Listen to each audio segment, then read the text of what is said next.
Welcome everybody. It's another day. Another day. It was a longer day yesterday too, which is why we couldn't get the Savage Patriots off the ground. And Jay Lee had to work a little late. So it was a group effort to miss yesterday. But thank you, Connie. Um housekeeping. We got housekeeping today. Um Y'all remember the Mormon video? Y'all remember that? Because this is almost around the same kind of idea. This thing is pretty much the Mormons, but on a more secular level. But there was one comment that came up, and I want to address the comment thread. And it was quite hilarious. But I figured we could start the day off with some jokes, and I think jokes are good. Here's the jokes. Let me see if I can make this a little bigger. Nope, too big. All right, y'all just gonna have to bear with it. Now this says lame, and this is one of them Mormon sites. Okay, this is a Mormonized YouTube page. Okay, decided to chime in. I knew they would, which is good. I'm glad they chimed in. I actually like the fact that they chimed in. Lame and lazy, the God makers. Really? That's the name of the people that made that cartoon. With so much media out there that accurately reflects LDS theology, you choosing the God makers over the mountains of media available to you shows how unserious you are. You've done your audience a disservice.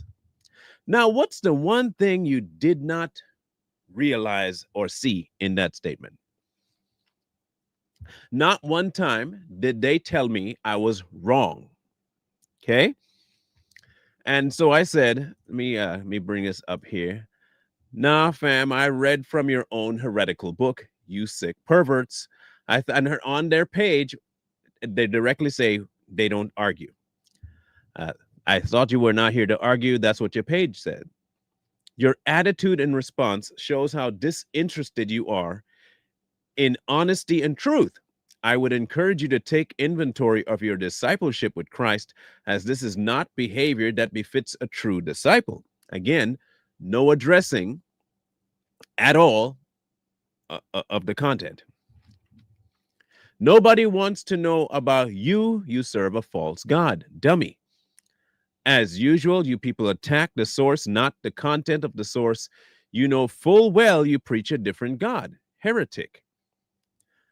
The reply, Proverbs 17:20, even a fool, when he holdeth his peace, is counted wise, and that he shutteth his lips, it's esteemed a man of understanding. Consider the benefits of holding your peace and even taking down this video. And I said, well, maybe take your own advice. And I said, you got balls talking to someone about their own content about your satanic god, but since you chimed in, I might have to make you my content. I already addressed the content. The God makers is defamatory and false. I asked, so how's it false? Saying it's false says nothing, but fear not, you are next. Every time you find these people, they never address what you say, whether it's right or wrong, to what extent it's wrong, to what extent it's right. They never do that. They just tell you that you are wrong, and that is enough. Well, guess what? It's not enough. I had your own book here. I showed them from your own book that you believe what you believe. This isn't us making stuff up about the Mormon belief. The Mormon belief says about the Mormon belief what it is. You got a problem with that, then take it up with your own people. Don't know what to tell you. Just maybe figure your stuff out, and then we can go from there. All right. But today, however, we're going to talk about Scientology. Now, y'all might know something about Scientology. Many of you might know it because of Tom Cruise. Many of you might just know about Scientology because Tom Cruise is a Scientologist. In fact, quite a few celebrities are Scientologists. And Tom Cruise is he gets a little bit too ecstatic about Scientology. But here's the problem with Scientology. It is a man-made, completely man-made religion. And I don't mean man-made by the process of investigating it. They say for themselves that that's what it is. Okay. So we're going to listen first to a video about it, see if you catch any problems with it, and then we'll go into the details of it and point out a few things, and then we'll correlate it with another statement made by another commenter on the same Mormon video, because it's also very essential to have you read that too, because that's a pretty vital piece of information. I'm not going to lie. It is important for us to have that. Okay, because when you see it, you'll understand what I mean. Here's that video. Here we go. Scientology is probably the most successful new American religion of the last 100 years, and it is spread through every corner of the world. The 1950s were a time of enormous anxiety for Americans. Now, mind you, this guy, in case you guys don't know who Reza Aslan is, and he's not Aslan as in, the lion from The Lion, the Witch, and the Wardrobe. Far from it. This guy has gone into some really interesting tribes and, hidden tribes, and to do some pretty insane things for the camera. In one instance, he went out to a tribe in, I think it was the Amazon, to participate in a cannibalistic ritual, to participate and eat what they were eating. Now, what they were eating, what was brain, and not monkey or animal or no, human brain, not cooked either, raw human brain. Yeah, that's this guy. Now, I guess I don't need to tell you that in order to do that, you have to be lacking in what's the word? Brains. I guess that's what he I guess he knew that he was lacking in brain power and figured if he were to consume it, he might get smart. It didn't work. It didn't work at all. It has done everything but work for Reza. Okay. I just want you to know that this is the guy, and you'll understand why I brought that up, because this is more of a defense of Scientology than anything else. We were talking about space travel and alien worlds. We were starting to get to know how the mind works for the very first time. All of these things fed into Hubbard's imagination as he began to create Scientology as a religious movement. You hear? So again, I'm not saying it is a man-made thing. They are. You might have heard the term Dianetics way back in the day. I remember commercials with Dianetics. I specifically remember commercials for Scientology being on TV. Tell me if y'all remember this or not. I want y'all to try and go back into your wayback machines of your brain and tell me if y'all remember the Dianetics commercials. Yeah, you tell me, please tell me I'm not the only one. That was Scientology. That was Scientology. They literally pushed this in front of you with no problem. It was one of the very first publicized man-made religions to where it was shown everywhere. You couldn't escape it. I'll show it to you in a minute, but I want him to finish. But I want y'all out there. This will bring back some memories now. And I think once you hear the person talking, it'll kickstart in your head and you'll be like, whoa, and you'll go back to that childhood days, or at least when you were younger, and you'll remember hearing it. No, Sheila, listen. You will remember it. When I play it for you, you're going to eat crow. You're going to eat crow and you're going to be like, wow, you You will remember the instant I play it. You'll remember. I'm telling you now, you'll remember. Okay. You shouldn't bet, but I'm putting money on it. You're going to remember. You're going to remember. Watch. Here are 3 things that Scientologists believe. Number 1, that we are all eternal souls trapped within bodies, and that we've had multiple bodies over many, many lifetimes. Number 2, in each of these lifetimes, we have gathered trauma, whether we're aware of it or not. And number 3, the way to get rid of these traumas, to clear yourself of them, is through the process called auditing, a kind of technological exposure therapy. What is it that you have your attention on a lot? Through a series of courses and auditings, you become more and more aware of your true nature. You have more and more control over yourself and your world until you reach a kind of godlike status.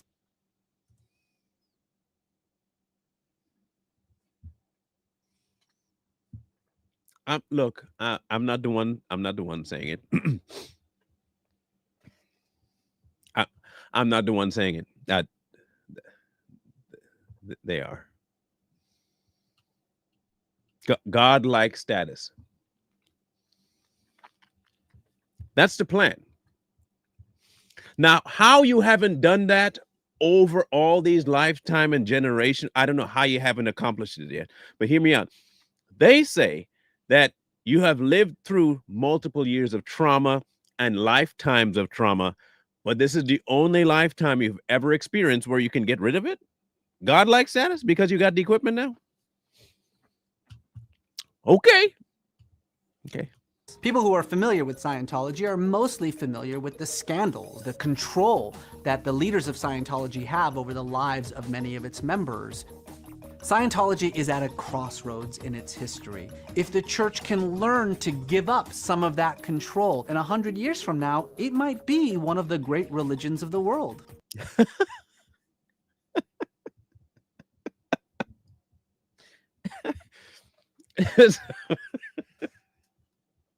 Hold on. You've had multiple lifetimes to get this right, and now you still need another couple of 100 years. That's what you're trying to tell me? You've had it this long. You're aware now there's been multiple life cycles. But you need another 100 years to be one of the best ones out there.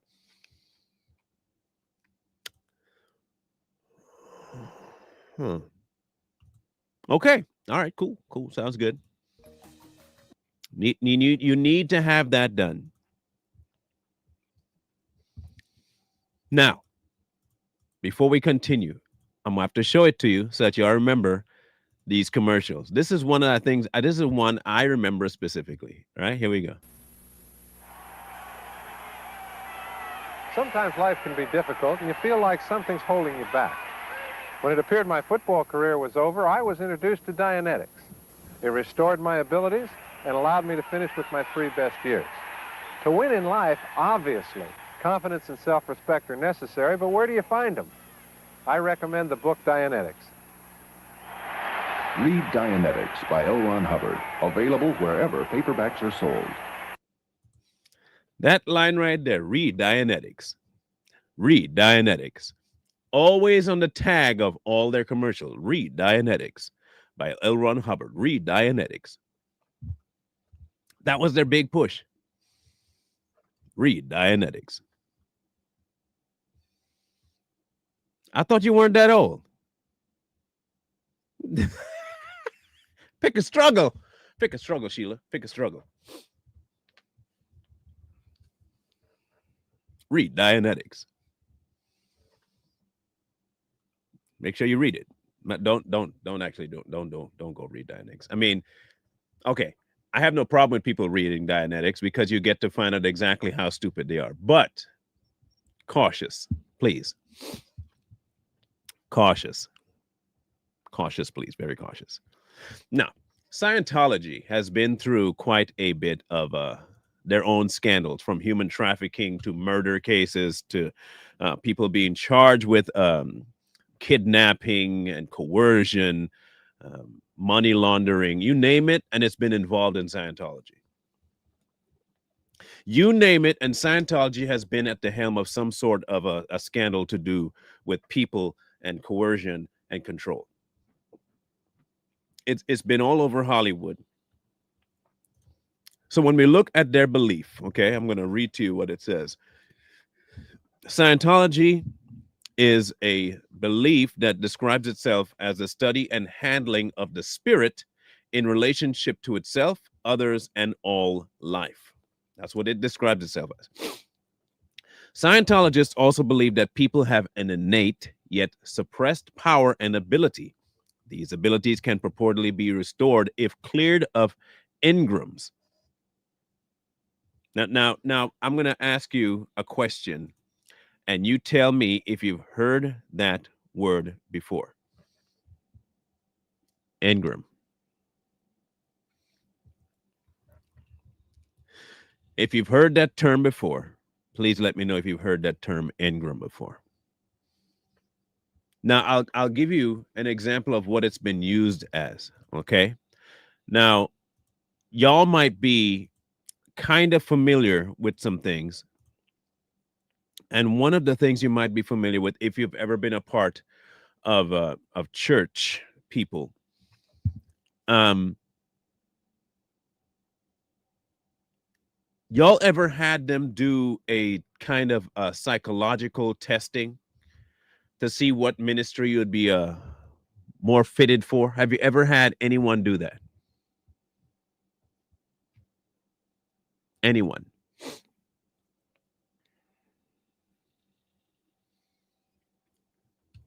Have you ever been through a church body or a congregation where they try to cry and they give you a testing where they tell you, this is where you might be lacking, and they'll ask you a bunch of questions about what you've been through. And if you haven't, that's good. That's good. If they ever present that to you, run. Just run away, because it's not biblical, first of all. Secondarily, all it is a psychological eval, a psych eval of you that has nothing to do with what God offers you. It's all about what man wants to offer you. So what it really is a cognitive testing to see exactly where you are, whether you're not, you have a scientific, an analytical, if trauma's been playing a big piece in your mind. And they do a whole bunch of stuff with Scientology that kind of figure out it for you. The Scientologists call it an audit, but in church culture, it's been kind of adopted to check and see where you are and where they can place you. So when I tell you Scientologists have gone and reached out to places you probably wouldn't have thought they'd be, they are. Look, they're a lot more ingrained in what we call current church culture than you might believe. Just so you know. You look at people like, what's his name? Osteen, well, everybody needs to be able to do what they do. The more you can do, the better God can help you. Okay. Him, that is a form of what Scientologists perform. This mental idea that you can be more, you just have to. You get me? You see where this is going? Okay. Let's continue. These abilities can be purportedly restored if cleared of engrams, which are believed to form a reactive mind responsible for unconscious behavioral patterns and discomforts. Believers reach their full potentials when they understand themselves in their true relationship to the physical universe and the supreme being. There have been many scholarly studies of Scientology, and the books are freely available in bookshops, churches, and most libraries. Have you ever heard churches talking to you about how to be the better you? Have you heard of religions such as the health and wealth gospel bodies? Have you heard of them? Have you seen them? Have you? It's no different. There are different intonation of Scientology. That's what it is. They're just a different brand of Scientology. They just happen to call it generational curses.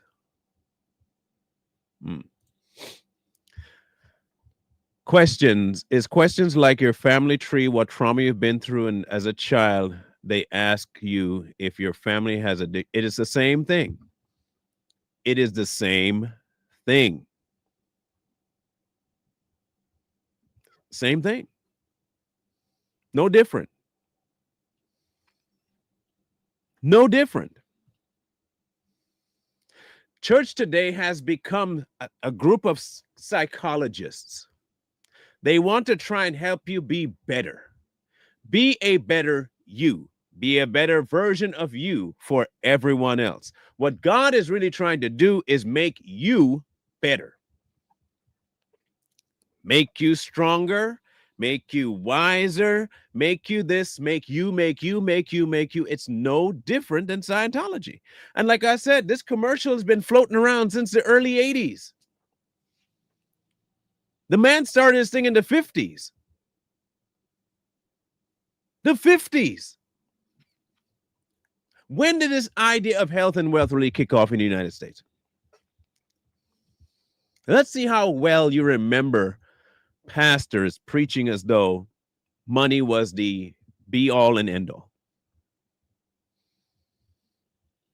Do you remember? Do you remember it was somewhere in around the 60s? Do you remember this? Do you remember the tilt towards your mindset, how you think? Do you remember that? Do you guys remember that there was a massive move in the 70s towards that? And the whole idea of giving really popped up into the fray. Everything was about giving. And then around the 80s, how your behavior can affect the church and how you should have changed your behavior in order to help people. And then by the time the 90s and 2000 rolled around, it was all about how you benefit from the church. Do you remember in the 90s, it's the what would Jesus do thing? What did they say their ultimate goal was? To become what? Godlike, right? And here we have a question of what would Jesus do? Put yourself in the position of God.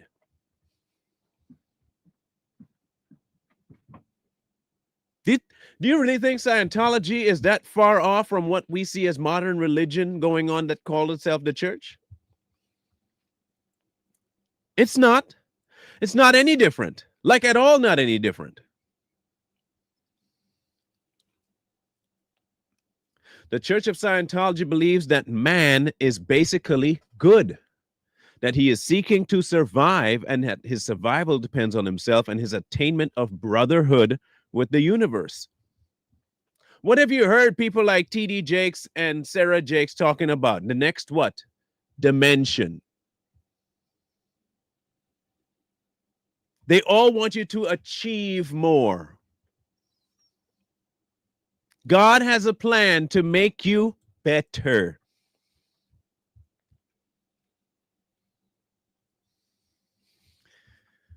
Hubbard taught that there were three parts of man. Listen to this carefully. Three parts of man: the spirit, mind, and body. Now, I'm going to pause right there. Spirit, mind, body. Tell me if you haven't heard that exact same thing reiterated in the church. What does that actually try to make you do? You try to become what? More godlike, right?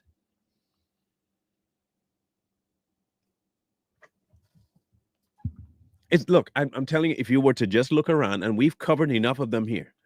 We've covered them enough here.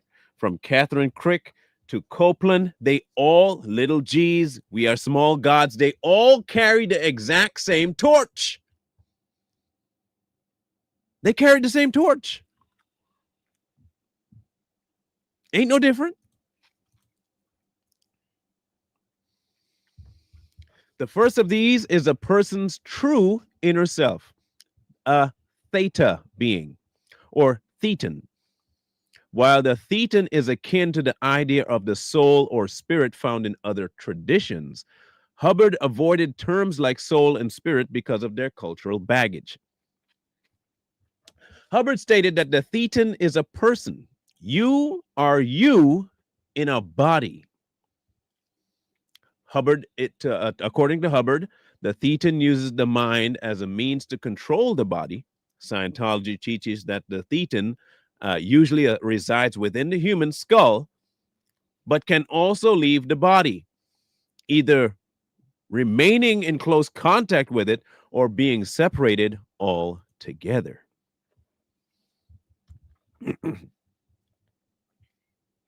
Again, I'm not trying to tell you exactly what you should follow and believe. I'm not here to convince a soul. Simply presenting you with what they say from my perspective because of what I believe. You don't have to believe it.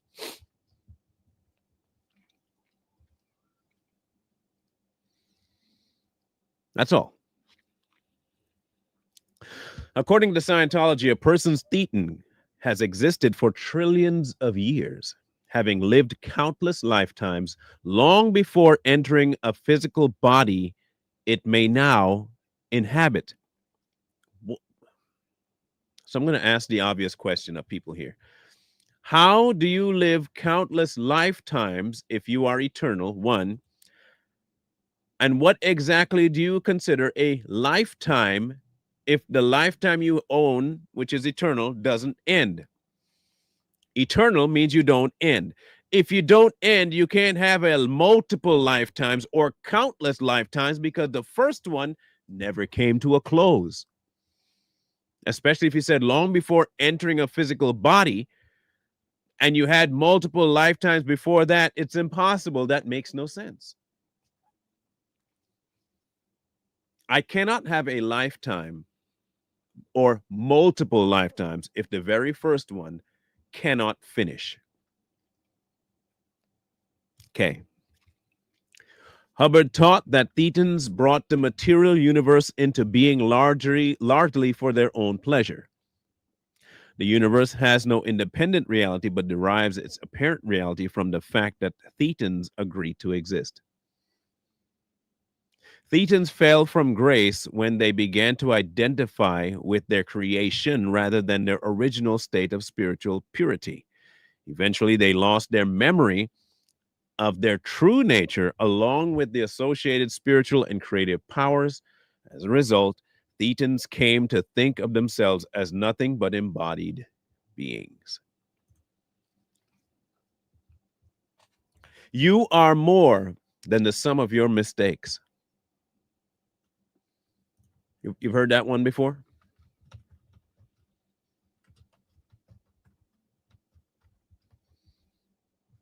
Have you heard that one before? Please tell me you've heard that one before.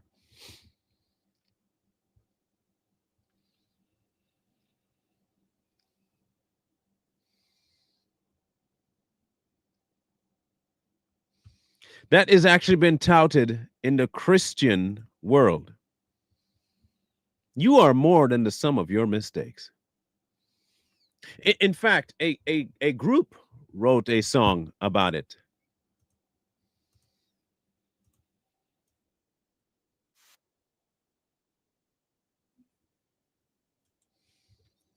You ever heard of the group 10th Avenue North?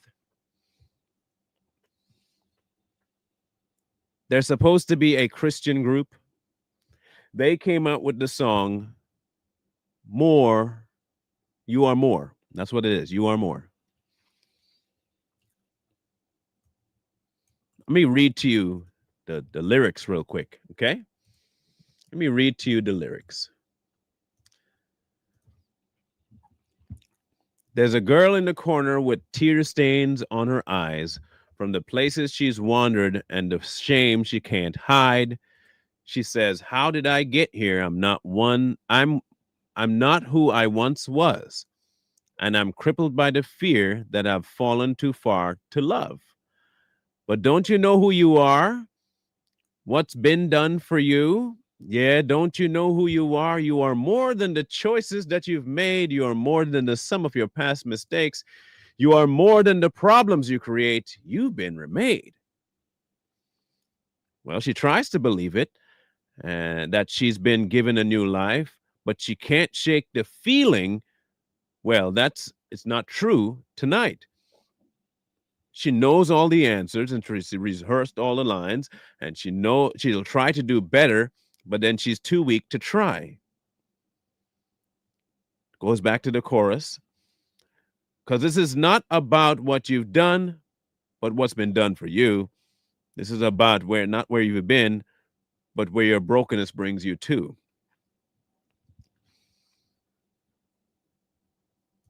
Do you see when I tell you that it's not that far off?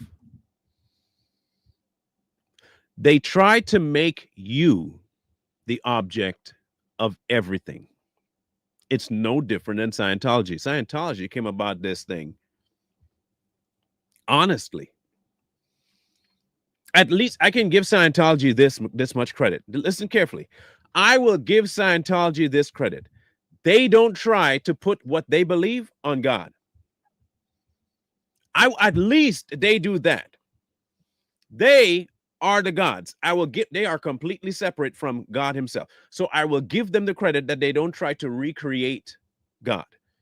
They just say they are.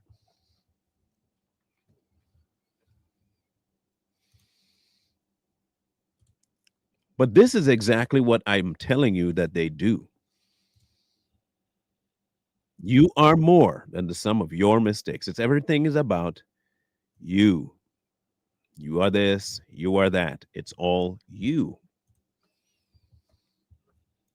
And if you look around, you'll find that everywhere in churches today.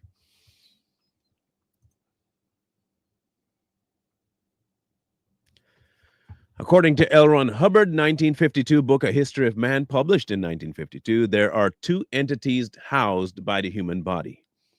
A genetic entity whose purpose is to carry on the evolutionary line, and a thetan, or consciousness, that has the capacity to separate from the body and mind.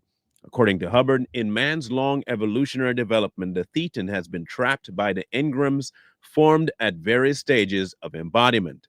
Generational curses came from all that nonsense, by the way. Scientology trained its aim at clearing a person of all engrams, thus creating an operating thetan. Among the abilities of the operating thetan is the soul's capacity to leave and operate apart from the body.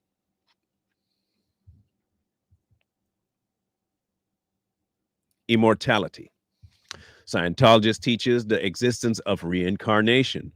Hubbard taught that each individual has experienced past lives, although generally avoided using the term reincarnation itself.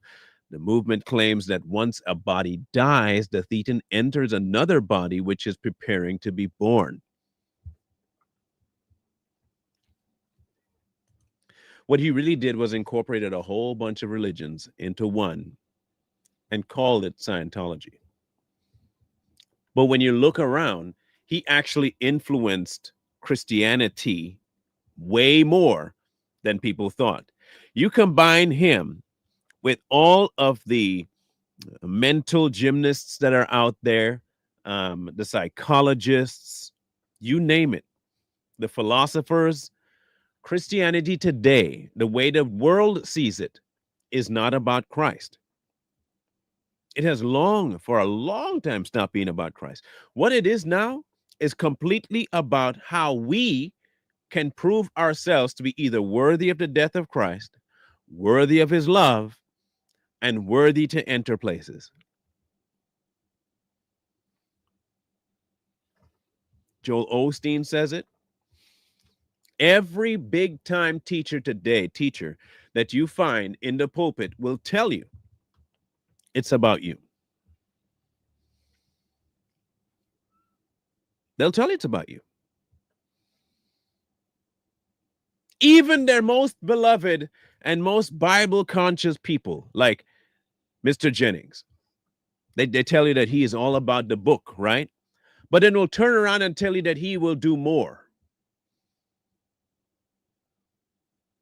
Tells you that you can't credit the Son of God for nothing, but then tells you that he will end up doing more.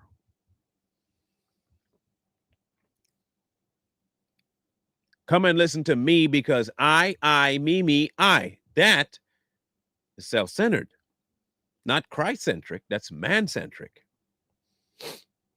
But people love it because of his delivery. It is the same with all of these voices. They love that delivery, and they will refuse to read. Also, what they refuse to do is bow.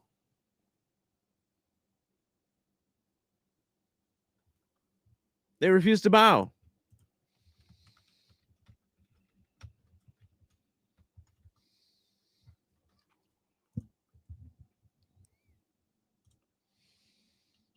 They refuse it. And I have to keep wondering, why is it so difficult for us to do that? And the answer is pretty stinking simple, because we're better. How many of you have heard this statement before? And please tell me if you've heard this before. That you will stand before God.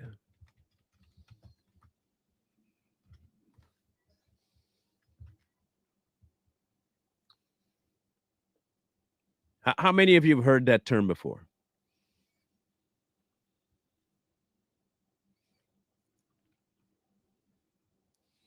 How have you heard that statement used before? Now I'll read to you a couple of verses where it's been used, okay? In Revelation chapter 20. And I saw the dead, great and small, standing before the throne, and books were open. Remember that word, right? Okay, cool. It is appointed once for a man to die, and after that the judgment. John, no statement of being standing. Matthew, you have to be before the throne, nothing about standing. We have what? We have to give an account. In Corinthians, we must all appear before the judgment seat. But what do you think of when they tell you to stand before God? Do you hear them in full confidence of stuff? Have you heard them ever talk about it being in a position that you are not the one holding yourself up? No, they don't do that. Because in their minds, they're the ones standing. They have accomplished so much. I'm betting you that most of us in here even think that way without you realizing that you think that way. I want that when I stand before Christ, that I can and I can and I can say and I can. Have you not done that too? I can say I've been guilty of it. I want that when I stand before, he can say to me, well done, good and faithful. Have you not used that term of yourself before?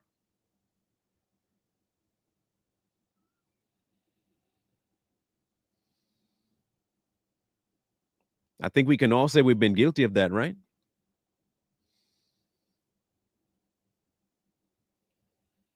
Now, many will say, well, I don't mean it like I, me.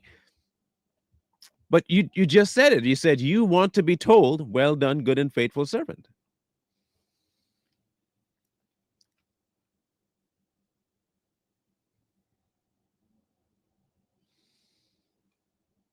Okay. I guess it's a matter of perspective. Okay, hear me out.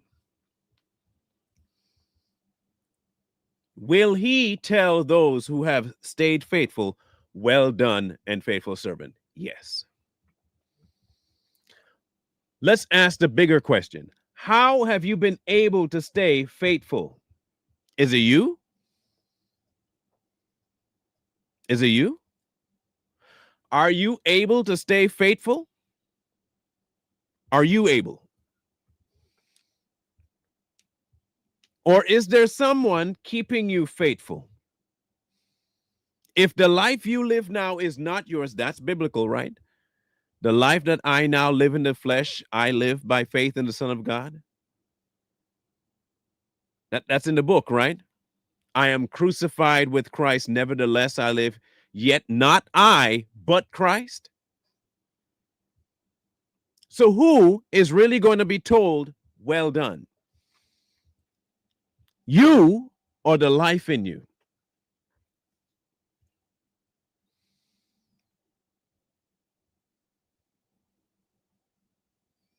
Do you see how we have been led so far down this rabbit hole of thinking that we are it?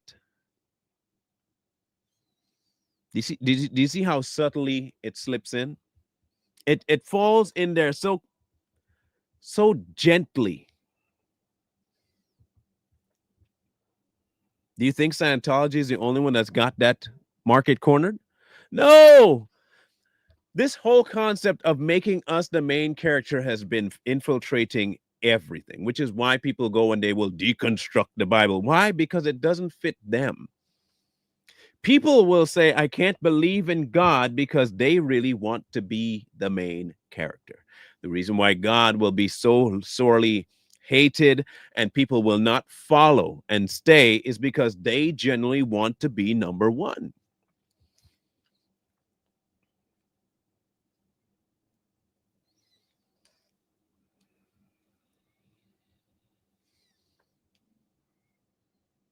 They want to be number one.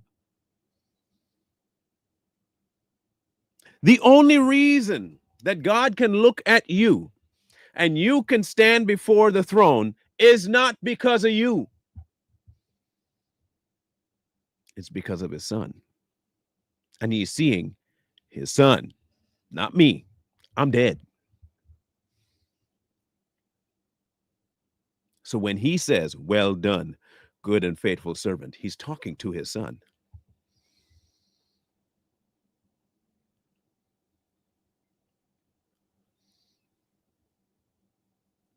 Our whole value structure right now in the so-called church has been around congregants.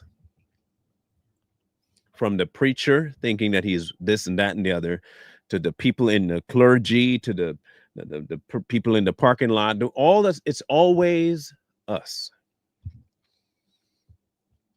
Yet and still throughout the entirety of the book, it has not been us.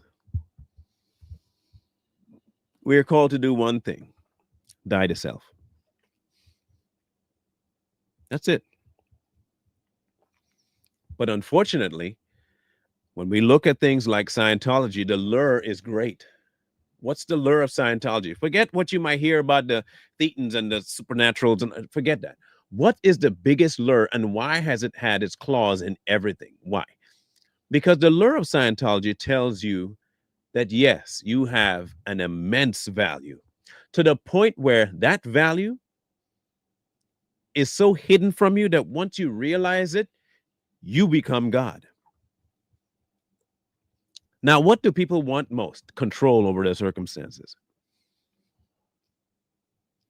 Right? Control. They want control over their circumstances. We all want to be able to do what we want to do, to accomplish what we want to accomplish, right? We all want that. No doubt, yeah. What if a religion offered you the way to capture all of your wishes, wants, and still call it godly? Would you do it? Would you do it? They do it right now in churches. It's about the you portion, the you, the you, the you, the you. What he wants you, how you can, and I can, and we can, and I, and we, and you, and I, and we. Never him. He's the afterthought. You, I, we, us, them. We, I, you, not him.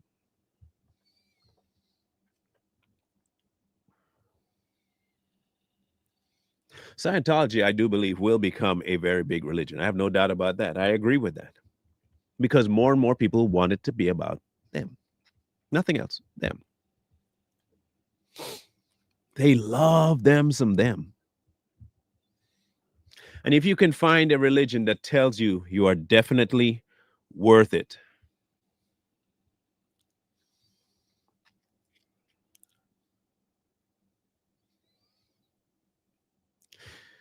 There are 8 dynamics in Scientology.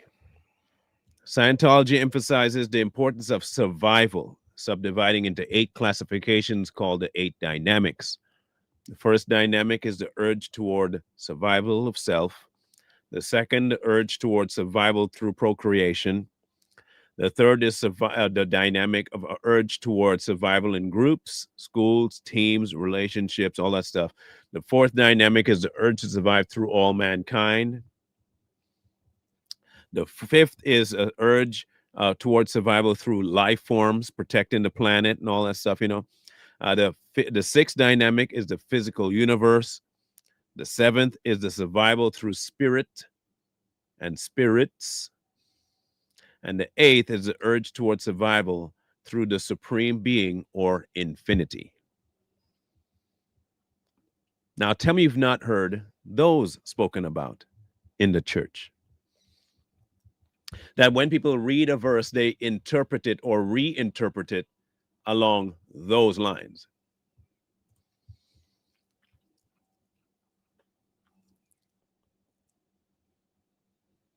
Here's another good catch that they have.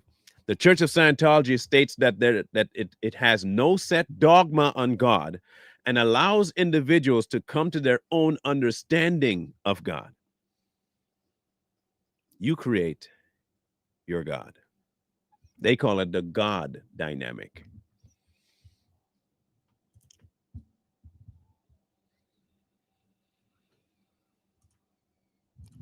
I'm curious.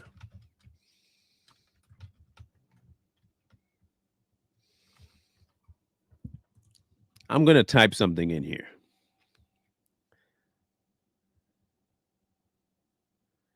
I typed this into YouTube to see what would populate. I typed, what is God to you? First statement, God's plan for you, uncovering your purpose. You're a God having a human experience. This is who you are in the mind of God. God is with you. God loves you. Why God loves you? You are God.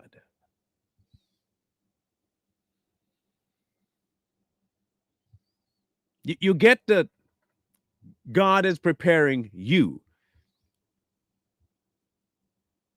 What a God in you.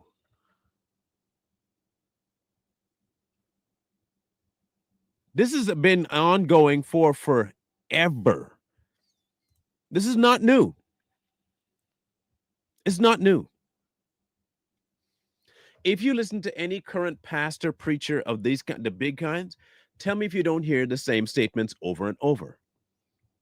You as what God wants for, in, and through you. But it always starts with you, not with him, you.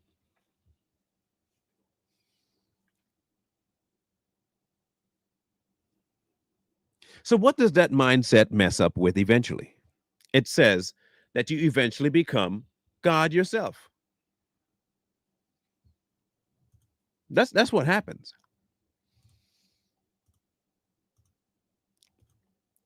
And if you don't become God yourself, you become ambivalent to it. Like the comment sections in the Mormon statements that I made. Here's another one. My God is truer than yours. All religions are just organized superstitions. There are over 300 religions. There is a product of God speak. If one man gets hit by lightning, it's God's will. The person next died after being hit with lightning. God saved him. If you read the Bible, it states life starts with the breach of life. It never mentions a fetus. God is a baby killing machine. But you just said that it's God speak. So I want to know how you make that anyway. He never raised a hand to stop the selling of women into sex slavery, believing had never made anything right once people believe they were men on the moon.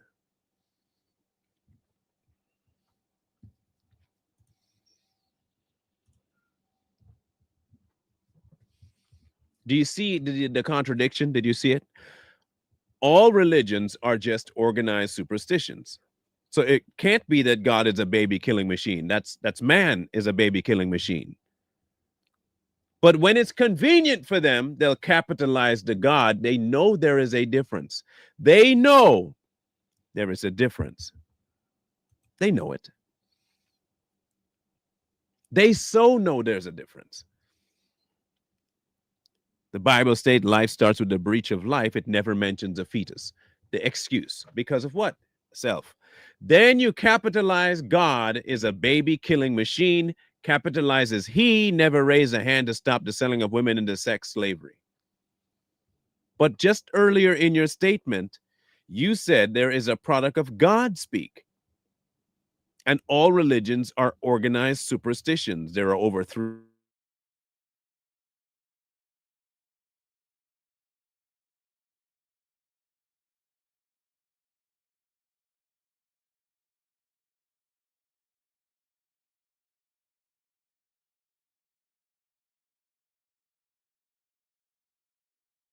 All right, it's back. If you can't have it both ways. Either there is no God and man made it up, or there is a God and he is a baby killing machine. But if there is a God, make it make sense. Then it's not a man-made thing, right? If there really is a God who is a baby killing machine, if that's the truth, then you are at a crossroads. You're in a crossroads. You have to then decide whether or not that's superstition or man-made or real. So what's the best way out of it? You demonize the one that you know for sure, but you come back later and then say that they're all created. You put yourself in the middle ground where you are always going to be right. What does that equate to? Man's in charge. Man's in charge. Man is in charge.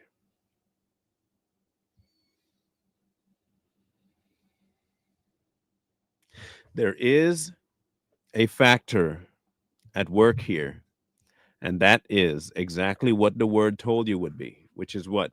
That man will always try and find a way to make man the main character. They don't want God. They either want to be him or they want to judge him.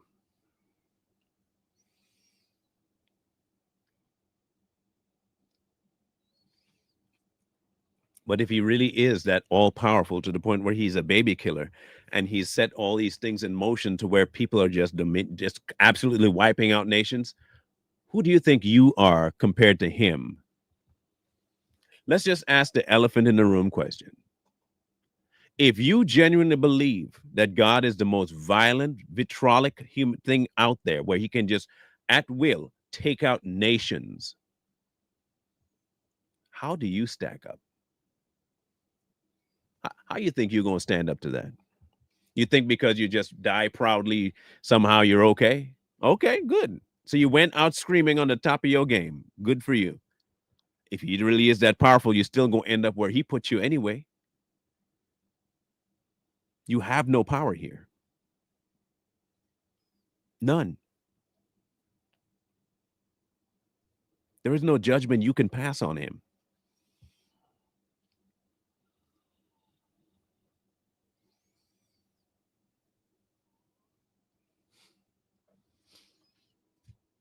If you want to be part of the Scientology thing, you can do that all you want. That's up to you. Ain't nobody stopping you from doing that. But please understand that at the end of all things, everyone will have to give an account. You will have to give an account.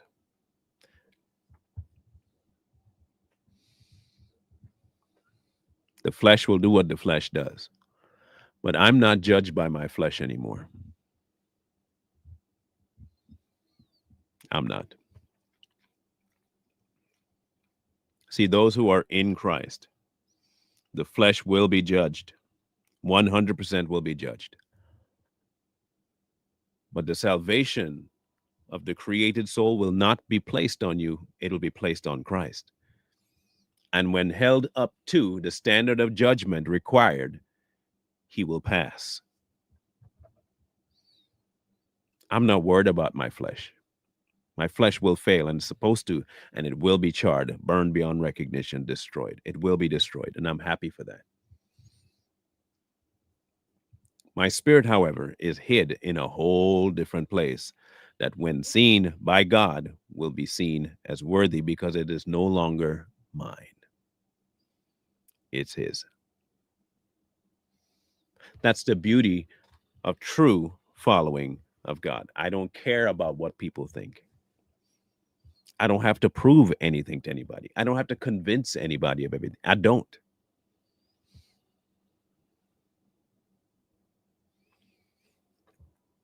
You know how much pressure that takes off of you to know that you don't have to try and convince nobody? You're just a seed thrower. But in order to throw seeds, you got to have it. You got to have the seeds, right? You must possess the seeds in order to sow them. So start possessing the seed.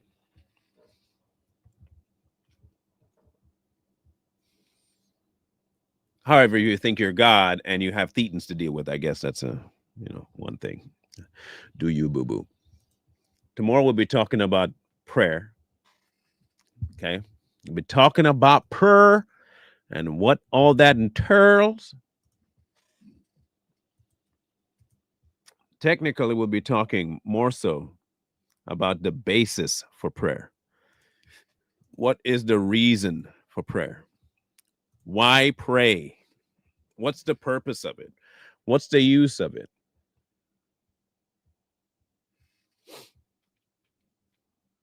What's the use?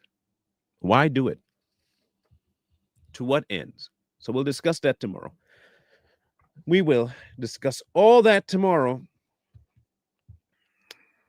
I promise we'll talk about that.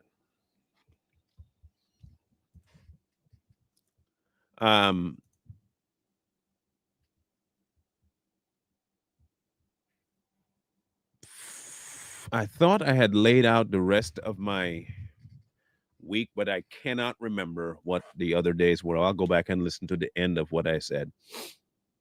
But we have the next day at least set up. Okay. So we're going to talk about prayer tomorrow. Prayer. For those of you wondering, we are still waiting to hear. We have a few more things to have to submit and fill out and all that stuff. And it's been, it's been taxing trying to relocate or figure how to relocate. Yes, Brenda, we can see your comments. It has been, a lot's been going on here too. Way too many things have been going on. I could use a break, but breaks will come when breaks come. I did upload a few songs today to my channel. If you haven't heard them yet, I am going to redo one. Now you see, now y'all wanted it, so you're gonna get it. There is one I uploaded that I will be redoing myself. I'm going to redo all the parts and do the same song, but instead of the auto-generated voice, it'll be mine. That's the plan so far. The plan. I still have to look into the recording programs and all that stuff, and I don't know how I'm going to do it yet, but I like how it turned out. All the parameters I put in, they followed pretty good. So I liked it. I liked the way it turned out. I really do. I was very pleased with the outcome. Can't say I'm not. I was super pleased with the outcome. And if you guys hadn't heard it yet, please take a moment to go and help me out by listening to it. It would be really appreciative if you can do that for me. Get it a little bit of some traction. It is called Love Came Calling. That song I wrote. Phew, how long ago did I write that song? Let's find out. Love Came Calling. Hold on. I'll tell you right now how long ago that was. 2005. I wrote that song in 2005, y'all. 2005. That's been a while. That's been a while. I didn't realize it's been that long ago that I last wrote something. 2005.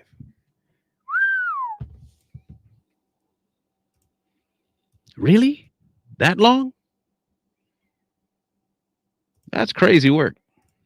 That's crazy work. But in actuality, I didn't really start writing stuff until 2004, so that makes sense. I'll play it for you instead of the outro. Okay. Love y'all. Mean it. Scrolling at the bottom, you know what to do. I appreciate all y'all. All that you do. Yeah. Y'all have a grand rest of the day. Wisdom calls to you from the street. So please, please, please, please find wisdom. Peace.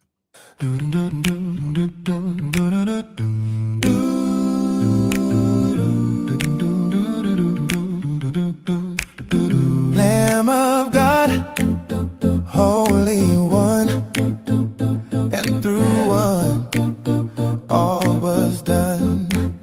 Emmanuel, Prince of Peace, he did it even for the least.